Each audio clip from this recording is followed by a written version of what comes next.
మొన్న Asia cup సంబంధించి team India squad announce చేశారు కదా. అయితే ఈ స్క్వాడ్లో బుమ్రా, శుభ్మన్ గిల్ వీళ్ళిద్దరూ మళ్ళీ రీఎంట్రీ ఇస్తే శ్రేయస్ అయ్యర్కి అసలు ఛాన్సే దక్కలేదు. సో ఇదంతా మీ అందరూ తెలిసిందే.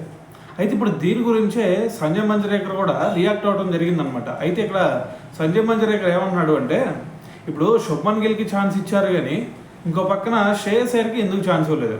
మరి అంత ముందు చూసుకుంటే ఐపీఎల్లో కూడా ఎక్సలెంట్ పర్ఫార్మెన్స్ ఇచ్చాడు. దాని తర్వాత ఏదైతే రోమర్ వచ్చిందో అతని మీద, అంటే దేశవాళీ క్రికెట్కి సరైన ప్రాధాన్యత ఇవ్వట్లేదని చెప్పేసి అప్పుడు టీమిండియా నుంచి తప్పించారు. ఓకే, సో దాని తర్వాత డొమెస్టిక్ సీజన్లో ఆడి అక్కడ మంచి పర్ఫార్మెన్స్ చేశాడు. దాని తర్వాత మరి ఇంగ్లాండ్ సిరీస్లో, సొంత గడ్డలో జరిగిన ఇంగ్లాండ్ సిరీస్లో చూసుకుంటే అసలు అతను ఎక్కడా కూడా ఒక్క తప్పు కూడా చేసింది లేదు, అంత నిలకడగా రానిచ్చాడు. సో అటువంటి బ్యాట్స్మెన్ ఇప్పటి వరకు మనం చూడలేదు.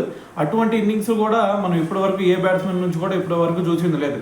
మరి ఇంత మంచి పర్ఫార్మెన్స్ ఇచ్చాడు. ఇంకో పక్క చూసుకుంటేనేమో మొన్న ఐపీఎల్లో చూస్తే ఐపీఎల్లో ఏకంగా 50 యావరేజ్తో ఆడాడు. దాని తర్వాత స్ట్రైక్ రేట్ చూసుకున్నా సరే 170 స్ట్రైక్ రేట్ ఉంది.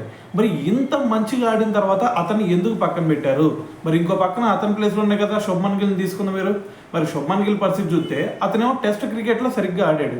సో మరి అది టెస్ట్ క్రికెట్ వేరే ఫార్మాట్, ఇదే T20 క్రికెట్ వేరే ఫార్మాట్. మరి ఎక్కడో టెస్ట్ క్రికెట్లో వేరే ఫార్మాట్లో మంచిగా ఆడాడు అని చెప్పేసి మరి ఇటువైపు T20లోకి తీసుకొస్తాం అనేది ఇంతకంటే దారుణమైన విషయం ఇంకోటి ఉండదు అని చెప్పేసి శుభ్మన్ గిల్ గురించి పరోక్షంగా మాట్లాడాడు అనమాట. అయితే మరి ఇక్కడ శ్రేయస్ అయ్యర్ గురించి మరి అతను ఎంత మంచి పర్ఫార్మెన్స్ ఇచ్చినా సరే అతనికి రివార్డ్గా మరి ఒక నిరాశ మిగిల్చారు బీసీఐ సెలెక్టర్స్ అని చెప్పేసి కొన్ని కామెంట్స్ అయితే చేయడం జరిగిందనమాట.